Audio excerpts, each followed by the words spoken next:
मोदी अमेरिकी राष्ट्रपति बाइडेन से क्या बात करने वाले हैं? G20 का कौन सा एजेंडा सेट करने वाले हैं? कौन सा प्रोजेक्ट पकड़ने वाले हैं? मोदी बाइडेन को क्या समझाने वाले हैं? कौन सा पाठ पढ़ाने वाले हैं? ब्रिटिश पीएम ऋषि सुनक भी दिल्ली आ चुके हैं। मजाक मजाक में ही सही, खुद को भारत का सन इन लॉ बता चुके हैं। इन पर्सन तो अभी नहीं, ऑन ट्विटर मोदी भी ब्रिटेन के पीएम का वेलकम कर चुके हैं। G20 में जब दो हिंदू प्रधानमंत्री मिलेंगे तो क्या बात करेंगे? दोनों के बीच जय श्री राम तो होगा, इसके बाद सबसे इंपॉर्टेंट कौन सा काम होगा? देश की राजधानी में दुनिया के 20 देशों के महासम्मेलन से क्या मिलने वाला है? मोदी फ्यूचर का कौन सा रोड मैप देने वाले हैं? मोदी ने खुद क्या बताया है? अभी तक क्या क्या सामने आया है? चीन नहीं आया, जिनपिंग नहीं आए, पुतिन नहीं आए, कोई फर्क नहीं पड़ेगा या ये एक बड़ा सेटबैक होगा? जब मोदी फ्यूचर की बात करते हैं तो हिंदुस्तान को पूरी दुनिया का कौन सा विजन देते हैं? किस भविष्य में ले जाने को कहते हैं? भारत G20 का अध्यक्ष है, मोदी ही उसके लीडर हैं। 20 देश दिल्ली आए हैं, मोदी ने सबको 5 एजेंडे समझाए हैं। बात उन्हीं 5 एजेंडों पर होगी। मोदी ने G20 का अपना प्लान रख दिया है। 8 से 10 तारीख का पूरा एजेंडा सेट कर दिया है। One earth, one family, one future. ये क्या है? ये सिर्फ मोदी के 3 शब्द नहीं है, इन शब्दों में एक सॉल्यूशन है। G20 में मोदी यही सॉल्यूशन निकालेंगे। दुनिया को क्या बताएंगे? 10 तारीख को जो एजेंडा पास होगा, जिसे लोग जॉइंट डिक्लेरेशन कहते हैं, उस डिक्लेरेशन का मोदी वाला पन्ना सामने आ गया है। G20 में मोदी की स्पीच में क्या होगा, उसका पहला पैराग्राफ रेडी हो चुका है। नई दिल्ली में बैठकर दुनिया को एक विजन दिया जाएगा और उस विजन डॉक्यूमेंट पर सुपर 20 के हस्ताक्षर होंगे और उसकी शुरुआत गेस्ट नंबर 1 से हो चुकी है। मोदी जैसा होस्ट हो, इंडिया जैसा मेजबान हो, तो मेहमान भारत के लिए ही तालियां बजाता है, भारत के प्रधानमंत्री को ही गले लगाता है, मोदी से ही हाथ मिलाता है, भारत को ही अपना सबसे बड़ा, सबसे भरोसेमंद और सबसे ताकतवर पार्टनर बताता है। इस एक तस्वीर में मोदी सरकार की विश्व नीति, विदेश नीति, कूटनीति, भविष्य नीति चारों की झलक है। जून 2023 में बाइडेन ने मोदी को अपना घर दिखाया था, व्हाइट हाउस के अंदर बाहर टूर कराया था। तो सितंबर 2023 में मोदी ने बाइडेन को अपने घर बुलाया, अतिथि देवो भव वाली परंपरा से सत्कारा। बाइडेन ने अपने घर में मोदी के सम्मान में स्टेट डिनर रखा, तो मोदी ने अपने घर में बाइडेन के लिए स्पेशल डिनर का इंतजाम कराया। G20 के ऑफिशियल इवेंट से पहले यह मोदी की दिल और दोस्ती वाली डिप्लोमेसी है और बाइडेन संग मोदी की पर्सनल केमिस्ट्री है। इस केमिस्ट्री को पहले विदेशी अखबारों की हेडलाइन से समझिए। India rising, the entire world is watching. कुछ इसी लाइन पर अखबारों की सुर्खियां लिखी जा रही हैं। वॉशिंगटन पोस्ट को भी अब ब्रांड इंडिया और ब्रांड मोदी की बात करनी पड़ रही है। मोदी के न्यू इंडिया के ग्लोबल एम्बिशन को भी अपने पन्नों पर सुर्खियां देनी पड़ रही हैं। एबीसी न्यूज को कहना पड़ रहा है कि बाइडेन का एयरफोर्स 1 दिल्ली में उतरा तो अमेरिकी राष्ट्रपति सीधे मोदी के घर जाकर ही रुके। अब आप सोचेंगे कि दुनिया पर राज करने वाला अमेरिका भारत के इतने करीब क्यों आना चाहता है? बाइडेन मोदी से मिलने सीधे एयरपोर्ट से 7 लोक कल्याण मार्ग क्यों पहुंच जाते हैं? इसका जवाब पहले कुछ फैक्ट से समझिए। और सबसे पहले ये स्क्रीनशॉट देखिए। देखिए मोदी कहां है, नोट कीजिए अमेरिकी राष्ट्रपति कहां है। 22 देशों के राष्ट्राध्यक्षों की सबसे लेटेस्ट अप्रूवल रेटिंग आ गई है। बस कुछ घंटे पहले ही डेटा अपडेट हुआ है। नरेंद्र मोदी इस वक्त भी दुनिया के सबसे पॉपुलर लीडर हैं। अप्रूवल रेटिंग 76% है। मोदी ही नंबर 1 है। बाइडेन 7वें नंबर पर है, रेटिंग सिर्फ 40% है। वर्ल्ड ओवर मोदी की लोकप्रियता का ही असर है कि क्वाड की मीटिंग होती है तो बाइडेन मोदी का ऑटोग्राफ मांगते हैं। दिल्ली में जैसे ही मोदी से मिलते हैं तो प्रधानमंत्री के गले लग जाते हैं। लेकिन G20 से पहले मोदी के साथ अमेरिकी राष्ट्रपति की इन पर्सनल मीटिंग की एक दूसरी वजह भी है और वो वजह आप इस रिपोर्ट को पढ़कर समझ लीजिए। 2023 में दुनिया के सबसे ताकतवर देशों में अमेरिका, चीन, रूस के बाद भारत का नंबर आता है। US news and world report के सर्वे में जब ये पूछा जाता है कि दुनिया के सबसे प्रभावशाली देशों में किस देश का नाम आता है तो उसमें भी इंडिया का नाम टॉप 30 में दिखता है। अमेरिका इसीलिए इंडिया इंडिया इंडिया करता है, हिंदुस्तान के प्रधानमंत्री से मिलने के लिए तरसता है। इसे भी एक सर्वे से समझिए। दुनिया के 23 देशों के 46% लोग भारत के लिए फेवरेबल यानी अनुकूल व्यूज रखते हैं। भारत में 79% लोग मोदी की लीडरशिप पर भरोसा करते हैं। भारत के 68% लोगों को लगता है कि मोदी के नेतृत्व में ग्लोबल स्टेज पर भारत पहले से कहीं ज्यादा मजबूत हो चुका है। दुनिया के 19 देशों के 28% लोगों को भी लगता है कि भारत ग्लोबल प्लेयर बन चुका है। और यह कोई छोटा मोटा आंकड़ा नहीं है। अब आप समझ गए होंगे कि G20 समिट में दुनिया के सबसे ताकतवर देशों के राष्ट्राध्यक्षों का पहला डेस्टिनेशन 7 लोक कल्याण मार्ग क्यों है। पिछले कुछ दिनों में देश के भीतर मोदी विरोधियों ने सनातन पर बहुत शोर मचाया, लेकिन आज की तस्वीर देखिए। ब्रिटेन का हिंदू पीएम जब दिल्ली में उतरा तो हाथ में कलावा राखी बांध कर आया, दिल में जय श्री राम का नारा लेकर भारत आया। और मोदी क्या है, मोदी क्या कर रहे हैं, देश को भी बताया, दुनिया को भी समझाया।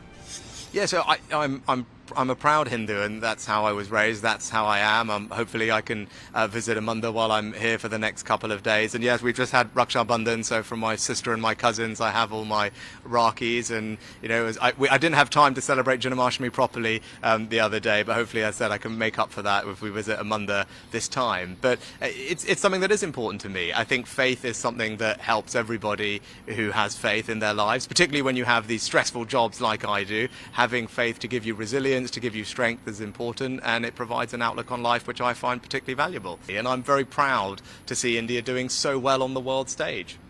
Yes, and I have enormous respect for Modi ji, and he's been personally very warm and kind to me, and we're working very hard, as I said, on our shared ambition of concluding an ambitious and comprehensive trade deal between India and the UK, because both of us think that would be a good thing, and both of us need to make sure it works for our two countries. And at forums like this, I'm very keen to support Prime Minister Modi in making sure that this G20 is an enormous success for India, which I know it will be, and this has been a great year for India more generally. Modi खुद tweet करके बताते हैं कि पहले दिन PM आवास पर वो किस किस से मुलाकात करेंगे। इसमें बाइडेन का नाम होता है, मॉरिशस के पीएम का नाम होता है, बांग्लादेश की पीएम का नाम होता है। मोदी खुद बाहर आकर मॉरिशस के पीएम को रिसीव करते हैं, शेख हसीना से मिलते हैं और फिर अमेरिकी राष्ट्रपति का वेलकम करते हैं। और ये केमिस्ट्री दोनों की बॉडी लैंग्वेज में भी दिखती है, फ्यूचर वाली कमिटमेंट में भी दिखती है। G20 समिट से पहले भारत अमेरिका के बीच बायलैटरल टॉक्स का महत्व आप इसी से समझ लीजिए कि दोनों राष्ट्राध्यक्षों के बीच GE jet engine deal, 5G और 6G स्पेक्ट्रम, प्रीडेटर ड्रोन की खरीद सहित कई मुद्दों पर चर्चा हो रही है। रिपोर्ट्स के मुताबिक अमेरिका खाड़ी देशों और अन्य अरब देशों को जोड़ने के लिए भारत और अरब दुनिया के साथ एक प्रमुख रेल समझौते की घोषणा करने की योजना भी बना रहा है। बंद कमरे में मोदी से इस पर भी चर्चा हो रही है। G20 की ऑफिशियल एंगेजमेंट शुरू होने से पहले मोदी ने सिर्फ 3 ऑल इंपॉर्टेंट मीटिंग्स की हैं, लेकिन अभी और मीटिंग्स होना बाकी हैं। मोदी 15 से ज्यादा बायलैटरल टॉक्स करेंगे, जिनमें से 3 हो चुकी हैं। शनिवार को ब्रिटेन, जापान, जर्मनी, इटली के राष्ट्राध्यक्षों से मोदी की बात होगी। रविवार को प्रधानमंत्री कोमोरोस, तुर्की, UAE, south Korea, European union, Brazil, Nigeria के राष्ट्र प्रमुख से मिलेंगे। फ्रांस के राष्ट्रपति के साथ वर्किंग लंच मीटिंग करेंगे। कनाडा के पीएम से भी 1-to-1 करेंगे। मगर डे 2 और डे 3 की इन सारी बायलैटरल टॉक से पहले सबसे बड़ी खबर डे 1 को ही आ गई, जब मोदी और बाइडेन मिले और इन तस्वीरों को देखकर चीन, पाकिस्तान जैसे देश हिले। सोचिए, एक ऐसा वक्त जब भारत G20 में दुनिया की महाशक्तियों का वेलकम कर रहा है, मोदी 1-to-1 सबसे कनेक्ट कर रहे हैं, चीन, पाकिस्तान जैसे देशों को रिजेक्ट कर रहे हैं।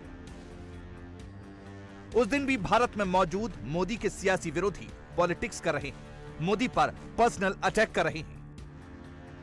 मोदी को नीचा दिखाने के लिए कांग्रेस और कांग्रेस समर्थित ट्विटर हैंडल्स सोशल मीडिया पर यह तस्वीर फैलाते हैं। मोदी को सबसे आगे, बाकी वर्ल्ड लीडर्स को नीचे दिखाते हैं, ताना मारते हैं और देखते ही देखते the economist, the Washington times, the independent जैसे अखबार उस तस्वीर को अपनी हेडलाइन बना लेते हैं, भारत की इमेज को टारगेट करते हैं।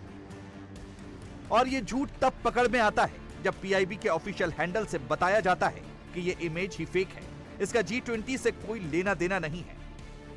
लेकिन तब तक मोदी विरोधी इकोसिस्टम का फैलाया झूठ 7 समंदर पार पहुंच चुका होता है। ये सिलसिला चलता रहता है। G20 के मेहमानों के स्वागत के लिए जर्जर हो चुकी इमारतों को क्या ढका जाता है, विरोधी उसमें ये एंगल फिट करके बैठ जाते हैं कि देखो मोदी भारत की गरीबी दुनिया से छिपा रहा है। लेकिन एजेंडा चलाने वाले ये भूल जाते हैं कि यूपीए के काल में जब कॉमनवेल्थ गेम्स हुए थे तो उस वक्त कांग्रेस की सरकार ने दिल्ली की सड़कों से गरीबों को, जिनका कोई घर नहीं होता, उन लोगों को धक्के मारकर बाहर निकाला था। एक और सैंपल देखिए, मोदी ने कभी नहीं कहा कि वो विश्व गुरु हैं या भारत विश्व गुरु बन चुका है, लेकिन मोदी विरोधी ताकतों ने G20 की शुरुआत से पहले विदेशी मीडिया में क्या आर्टिकल लिखा कि भारत का मोदी दुनिया का गुरु नहीं है। ये लोग सिर्फ एजेंडा चलाना जानते हैं। फैक्ट चेक कर लेते तो इन्हें समझ में आ जाता कि मोदी खुद को नहीं, दुनिया भारत को विश्व गुरु कहती है, मोदी की ही तारीफ करती है। यानी इस इकोसिस्टम के टारगेट पर सिर्फ भारत नहीं, भारत के प्रधानमंत्री भी हैं। तभी तो नरेंद्र मोदी जब दिल्ली में अमेरिका के राष्ट्रपति से मिल रहे थे, उस दिन राहुल गांधी बेल्जियम में बैठकर भारत के लोकतंत्र को गाली दे रहे थे, मोदी को भला बुरा कह रहे थे। I think there is a sense in India that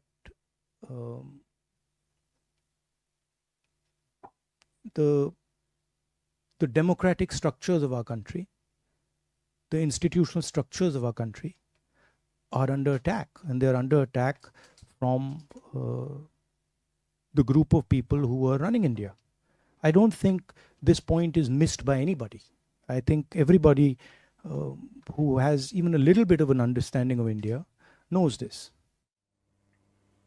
आपको पता है कि इस वक्त राहुल गांधी आज कहां थे? बेल्जियम के ब्रसेल्स में थे। वहां उन्होंने क्या किया जो मोदी के खिलाफ हमेशा करते हैं, चीन का नारा बुलंद किया। उन्होंने इंटरनेशनल फोरम पर भारत के विरोधियों को बताया कि चीन कैसे बढ़ता जा रहा है और भारत कैसे उसका कभी मुकाबला नहीं कर पाएगा। कांग्रेस अध्यक्ष मल्लिकार्जुन खड़गे और सोनिया गांधी को G20 की डिनर पार्टी में न्योता नहीं दिया गया है। राहुल गांधी दुनिया को बता रहे हैं कि कैसे यह एक इनविटेशन ना देने की वजह से भारत से अब कोई उम्मीद नहीं बची है। राहुल गांधी का यह एटीट्यूड राजनीतिक नासमझी है या सोची समझी रणनीति है? मोदी सरकार को घेरने के लिए राहुल गांधी ने यही वक्त क्यों चुना? इसके पीछे की टाइमिंग को समझने के लिए आपको यह रिपोर्ट जरूर देखना चाहिए। दुनिया भारत में विश्व गुरु की छवि देख रही है। वर्ल्ड लीडर की तरह भारत भी रिप्रेजेंट कर रहा है। दुनिया के सारे ताकतवर देश भारत कर रहे हैं। पूरा भारत G20 की मेजबानी पर नाज कर रहा है, बढ़ती ग्लोबल इमेज पर अभिमान कर रहा है, और यही कांग्रेस को नहीं पच रहा है। देखते जाइए कैसे कांग्रेस की तरफ से G20 को लेकर उपहास उड़ाया गया। कांग्रेस के ट्विटर हैंडल से पोस्ट किया गया, लिखा गया, बादशाहों के शौक, G20 में पीएम मोदी सोने चांदी के बर्तन में खाना खाएंगे। कांग्रेस का एक और ट्वीट है, इसमें भी बैकग्राउंड G20 का है। इसको लेकर राजा और गरीब की एक कहानी सुनाई है। इशारा किस ओर है, टारगेट कौन है, समझना मुश्किल नहीं है। ये देश की सबसे बड़ी विपक्षी पार्टी है। अच्छा तो ये होता कि कांग्रेस अच्छे विपक्ष की तरह G20 पर सरकार के साथ सकारात्मक जेस्चर दिखाती, लेकिन ऐसा हुआ नहीं। देश पीछे चला गया, सियासत आगे हो गई। हद तो तब हो गई जब कांग्रेस के लोग 9 सितंबर को दिए राष्ट्रपति के निमंत्रण में कांग्रेस अध्यक्ष को नहीं बुलाने पर रूठ गए। मल्लिकार्जुन खड़गे को इनविटेशन क्यों नहीं मिला, सोनिया गांधी को इनविटेशन क्यों नहीं भेजा, सवाल करने लगे। ये बात इतनी ज्यादा चुभी कि राहुल गांधी ब्रुसेल्स में मौजूद थे, वहां पर प्रेस कॉन्फ्रेंस कर रहे थे। वहां से भी इसको उन्होंने एक सियासी मुद्दा बना दिया। What's contrary about it? I mean, they've decided not to invite the leader of the opposition. It tells you something. I mean, it tells you that they don't value the leader of 60% of India's population, and you know, it's something that people should think about. Why they're feeling the need to do that, and what is the type of thinking that goes behind that. आपके दिमाग में भी होगा कि राहुल गांधी जो कह रहे हैं इसमें गलत क्या है, आखिर क्यों नहीं बुलाया गया, इसके पीछे सियासत है या कोई प्रोटोकॉल, वो भी जान लेते हैं। पहली बात तो किसको बुलाना है किसको नहीं, ये सरकार तय करती है। और रही बात इस डिनर की, तो सरकार की तरफ से किसी भी राजनीतिक पार्टी को इस बार नहीं बुलाया गया। इसमें सिर्फ कैबिनेट मंत्री, मुख्यमंत्रियों, केंद्रीय सचिवों और कुछ उद्योगपतियों को बुलाया गया है। G20 का जो डिनर है उसमें खड़गे जी को आमंत्रित नहीं किया, राज्यसभा के नेता प्रतिपक्ष भी हैं। ये तो दुर्भाग्यजनक बात है मुख्यमंत्री जी कि नेता प्रतिपक्ष को यही तो असहमति का सम्मान होना चाहिए। लोकतंत्र में विपक्ष का महत्वपूर्ण रोल रहता है और ऐसे में यदि उसको नहीं बुलाया जाना मतलब ये तो सीधा सीधा लोकतंत्र पे हमला है। अब अगर सरकार ने तय किया है तो इसमें किसी को कोई आपत्ति नहीं होनी चाहिए थी, क्योंकि मल्लिकार्जुन खड़गे, सोनिया गांधी इस फ्रेम में नहीं आते हैं, इसीलिए इनको इनविटेशन नहीं दिया गया। सीधा सीधा मतलब यही है। लेकिन कांग्रेस के लोग और राहुल गांधी तक इस पर सियासत करने से नहीं चुके। सवाल तो तब उठता जब किसी राजनीतिक पार्टी के नेता को बुलाया जाता। बिहार के मुख्यमंत्री हैं नीतीश कुमार, उनको बुलाया गया है। पश्चिम बंगाल की मुख्यमंत्री ममता बनर्जी को बुलाया गया है। अरविंद केजरीवाल आमंत्रित हैं। भगवत मान को बुलाया गया है। भूपेश बघेल को बुलाया गया है। अशोक गहलोत को बुलाया गया है। हिमाचल प्रदेश के मुख्यमंत्री सुखविंदर सुक्खू भी आमंत्रित हैं। एम.के. स्टालिन को बुलाया गया है। हेमंत सोरेन को बुलाया गया है। पूर्व प्रधानमंत्री डॉक्टर मनमोहन सिंह को इनविटेशन भेजा गया है। एस.डी. देवगौड़ा को बुलाया गया है। उन सभी लोगों को बुलाया गया है जो पानी पी पी कर मोदी सरकार को कोसते हैं। सच्चाई यह है कि जो भारत सरकार के गेस्ट लिस्ट में आते हैं सबको निमंत्रण मिला है, लेकिन मल्लिकार्जुन खड़गे और सोनिया गांधी को निमंत्रण नहीं मिला। इसी पर बवाल हो गया। G20 की अध्यक्षता के मौके पर राहुल गांधी को देश में होना चाहिए था, लेकिन वो विदेश में बैठकर भारत सरकार को कोस रहे हैं। और जो चीन भारत को हमेशा पीछे करने की साजिश करता है, उसकी वहां से बैठकर तारीफ कर रहा है। China is proposing a particular view, a particular vision of the planet, right? And they are putting on the table the idea of the Belt and Road. And one of the reasons they are able to do that is because they have become a center of global production. And this is something I told the people yesterday in the External Affairs office. But I don't see an alternative vision coming from our side.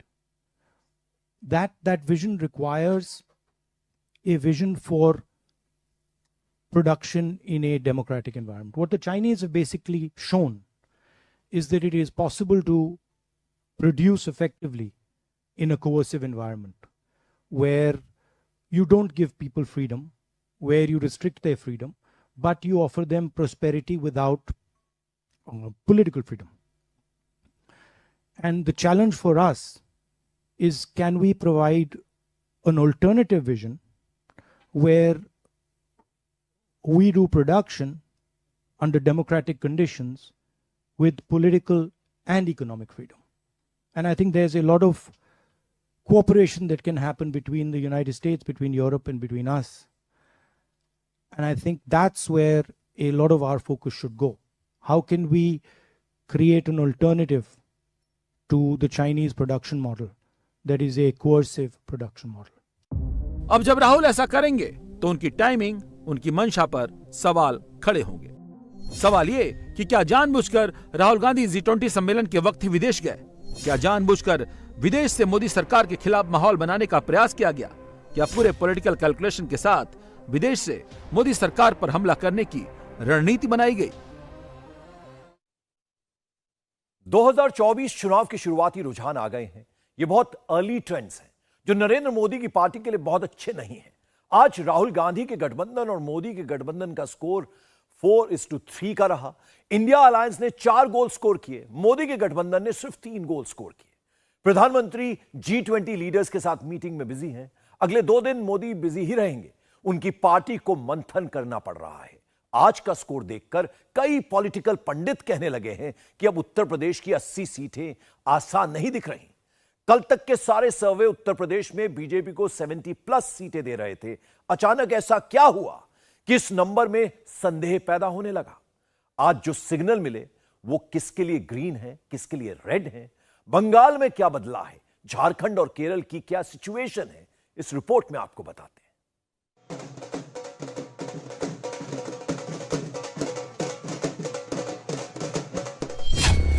क्या 2024 में नरेंद्र मोदी को समझौता करना पड़ेगा?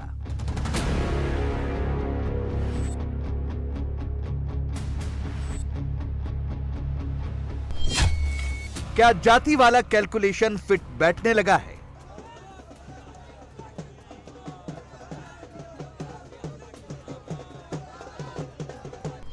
क्या चुनाव में हिंदुत्व से ज्यादा जाति काम करने लगी है?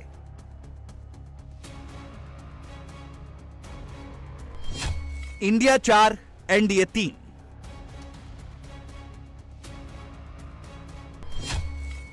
– 2024 से पहले ही रिजल्ट आ गया है। –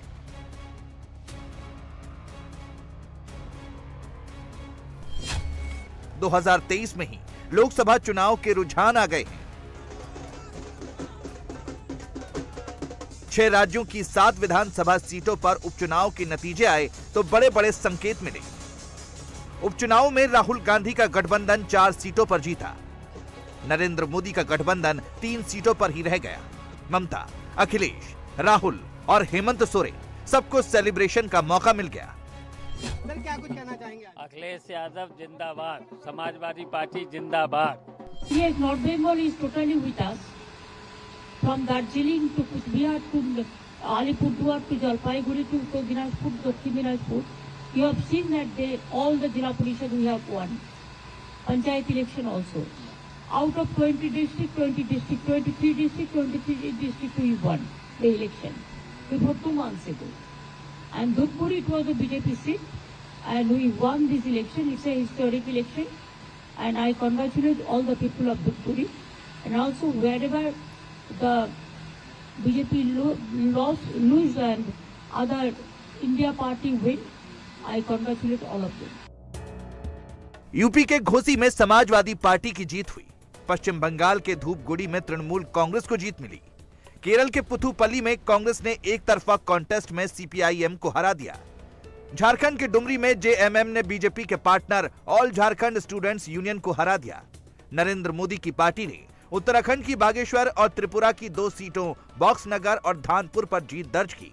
चौथे चुनाव के बाद 5वां उपचुनाव भी भारतीय जनता पार्टी को जिताया है। ये जीत हमारे देश के प्रधानमंत्री आदरणीय मोदी जी के कामों की जीत है, उत्तराखंड के प्रति जो उनका लगाव है और कहीं न कहीं उत्तराखंड की सरकार मोदी जी के मार्गदर्शन में, उनके निर्देशन में जिस प्रकार से काम कर रही है, बागेश्वर की जनता ने उस पर मोहर लगाई है। चुनाव छोटे थे, संकेत बहुत बड़े हैं। इन उपचुनावों में कुछ बड़े टेक अवे पॉइंट्स नोट कर लीजिए। मोदी के खिलाफ एक गठबंधन ग्राउंड जीरो पर दिखने लगा है। मोदी योगी के खिलाफ मुस्लिम वोट एकजुट हो गया है। चुनाव में जाति वाला कैलकुलेटर भी चलने लगा है। घोसी के उपचुनाव में कांग्रेस ने समाजवादी पार्टी की जीत कंफर्म की। पश्चिम बंगाल में ममता की पार्टी ने बीजेपी की सीट छीन ली। उत्तर बंगाल में जहां बीजेपी मजबूत है वहां भी हलचल हुई है। ये चुनाव 24 की तरफ, 24 आने वाले 24 के लोकसभा चुनाव की तरफ भी संकेत करता है। क्योंकि उत्तर प्रदेश का शासन बिल्कुल गैर उत्तरदायी शासन हो गया है। सामान्य जनता, जो निष्पक्ष जनता है, जो किसी भी पार्टी पॉलिटिक्स से जुड़ी नहीं है, वो हमेशा ऐसे कामों के खिलाफ होती है। इसलिए जनरल मतदाता था वो बीजेपी के खिलाफ हो चुका है। समाजवादी पार्टी और इंडिया गठबंधन को वोट करेगा। 2024 के लिए मैसेज क्लियर है, समीकरण बदलने लगे हैं। 24 में बीजेपी को समझौते करने पड़ेंगे। इसका पहला संकेत कर्नाटक से आ गया है। कर्नाटक के पूर्व मुख्यमंत्री बीएस येदियुरप्पा ने कर्नाटक में लोकसभा की 4 सीटों कोलार, हासन, मांड्या और बेंगलुरु रूरल पर एचडी देवगौड़ा की पार्टी जेडीएस से समझौता करने की बात कही है।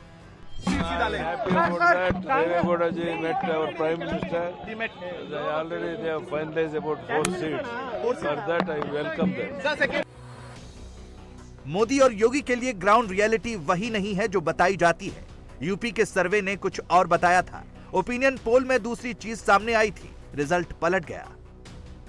मऊ की घोसी सीट से समाजवादी पार्टी के सुधाकर सिंह का जीतना कोई छोटी बात नहीं है। सुधाकर सिंह को हराने और बीजेपी के कैंडिडेट दारा सिंह चौहान को जिताने के लिए योगी आदित्यनाथ ने घोसी में प्रचार किया। यूपी के 2 उप मुख्यमंत्रियों केशव प्रसाद मौर्य और ब्रजेश पाठक घोसी में ही जमे रहे। योगी सरकार के कम से कम दर्जन भर मंत्रियों ने घोसी में प्रचार किया। एनडीए में शामिल हुए ओपी राजभर ने घोसी में कैंप किया, लेकिन कोई फायदा नहीं हुआ। सुधाकर सिंह ने दारा सिंह चौहान को हरा दिया। इस चुनाव की सबसे खास बात यह रही कि जिस चुनाव में 2 लाख वोट पड़े वहां किसी तीसरे कैंडिडेट को 2000 वोट भी नहीं मिले, यानी घोसी में फाइट डायरेक्ट हुई। घोसी की जनता ने जो फैसला दिया है, जो रिजल्ट आ रहा है, हम उसका स्वागत करते हैं। और एक बात जरूर कहूंगा कि ईवीएम विपक्ष जब हारता है तो ईवीएम का दोष देता है।